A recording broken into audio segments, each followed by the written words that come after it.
Have you ever had a moment when your car radio suddenly stopped working after changing the battery or fixing something? It can be really frustrating, believe me. But don't worry, you're not the only one experiencing this problem. Let me explain what's happening. Many car radios have a special security system to prevent theft. It's a clever feature, but sometimes it can accidentally lock you out of your own radio. But guess what? We've got a simple solution for you. In today's video, we're going to show you how to unlock your car radio and get your stereo working again. The best part is, you don't need to know a lot about technology or spend any money to do it. That's right. This method is completely free and anyone can do it. So let's get started and fix your car radio together. So the next step is to access the following website, where you can retrieve the unlock code for your car radio.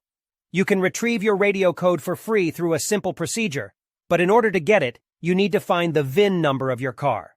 To find the VIN number of your car, simply look for the corresponding boxes on the vehicle registration and licensing certificate. The VIN is on both sides of the document. The VIN number can also be found on the car window or other parts of the car.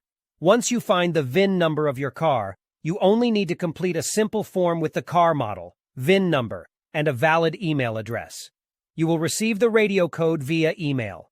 You will receive an email like this. Now you only need to enter the unlock code and your car radio will work again. I hope this video was helpful. Please don't forget to like and subscribe to my channel. See you in the next video.